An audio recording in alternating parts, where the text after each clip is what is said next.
मैं ये कहना चाहूँगा, जैसे आपने ज़िक्र किया कि बच्चे भी अब दिल के मरीज़ हो रहे हैं, तो आपने सही कहा।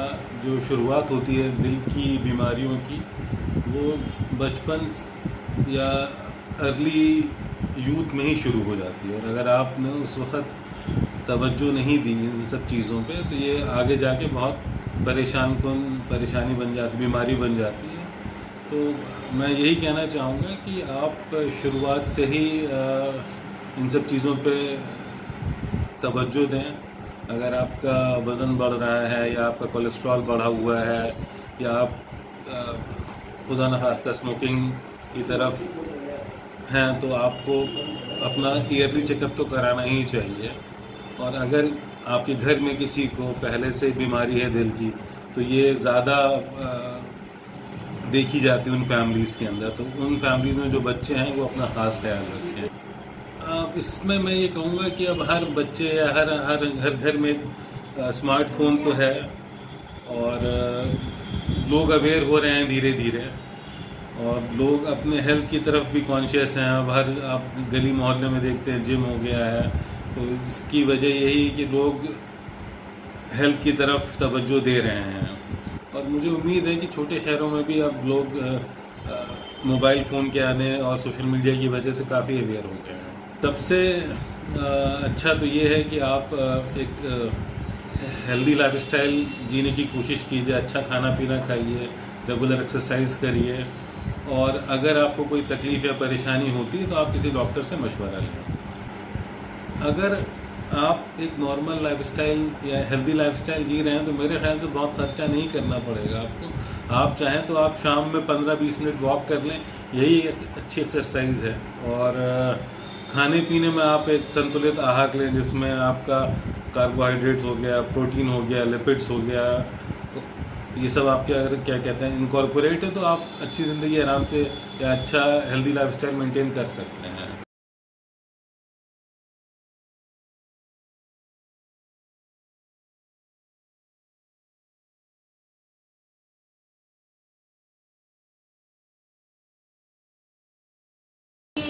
डायबिटीज़ के साथ साथ कार्डियक प्रॉब्लम साथ साथ चलती है, और इसका मेजर रीज़न यही है कि डायबिटीज़ जो है वो सिर्फ एक शुगर की बीमारी नहीं है।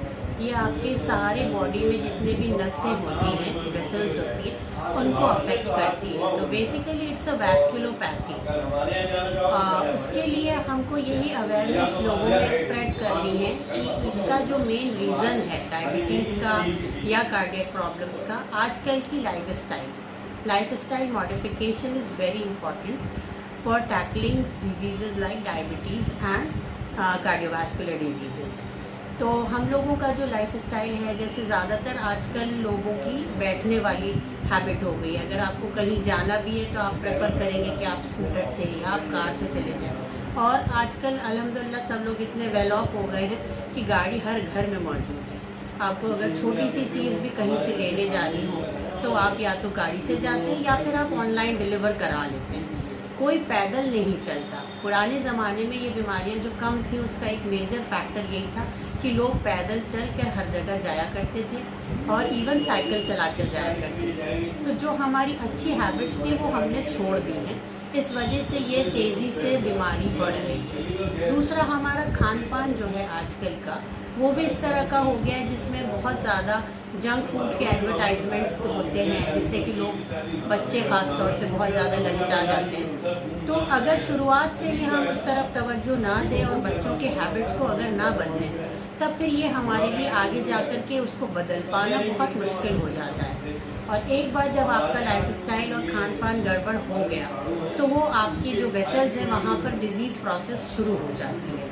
और जब डिजीज़ प्रोसेस शुरू हो गई तो उसको रोक पाना या रिवर्स करना बहुत मुश्किल है। और अगर हम उसको अभी से ही रोकना शुरू कर देते हैं, तब फिर ये चीज़ को हम रिवर्स कर सकते हैं। तो I will give a message कि हमें अपने लाइफस्टाइल की तरफ बहुत ज़्यादा तवज्जो देने की ज़रूरत है, साथ साथ खान पान में भी बदलाव लाने की ज़रूरत है। आमतौर पर ये देखा जाता है कि हमारी जो साइंस है वो भी यही कहती है कि जिन मरीजों के फैमिली में ऑलरेडी पेशेंट्स डायबिटिक हैं, उनके पेरेंट्स हैं या उनके भाई बहन या कोई भी फैमिली में अगर डायबिटिक है या हाइपरटेंसिव या कार्डियोवैस्कुलर डिजीज़ से शिकार है, उनमें उनके फैमिली मेम्बर्स में जो उनसे यंगर जनरेशन है उनमें करीब करीब 10 साल पहले वो चीज़ें आने लगती हैं। मान लीजिए अगर किसी के वालिद साहब को 50 साल की उम्र में शुगर या बीपी की शिकायत हो रही है, लेकिन उसी में फैमिली में उनके बेटे को ये प्रॉब्लम उसकी उम्र में 10 साल पहले ही देखने को मिलेगी। उसके लिए हम यही उनको सजेस्ट करना चाहेंगे कि अर्ली एज में हमें अगर डायबिटीज़ या कोई भी बीमारी पता चल भी जाती है तो उससे घबराना नहीं है। हर चीज़ का इलाज आजकल मौजूद है और हमें डेडिकेटेडली अपने आप पर तवज्जो देने की ज़रूरत है। अगर हम अपना लाइफस्टाइल मॉडिफिकेशन करते हैं उससे ही काफ़ी हद तक हम अपने आप के अंदर शुगर के लेवल को कंट्रोल कर सकते हैं। उसके लिए हमें कोई ज़रूरी नहीं है कि हम दवाइयों पे रहें और हमेशा हमेशा दवाइयाँ चलती रहेंगी, लेकिन अगर हमने अर्ली स्टेज में ही इस चीज़ पे ध्यान नहीं दिया तो हमारी डायबिटीज़ अनकंट्रोल्ड हो जाएगी।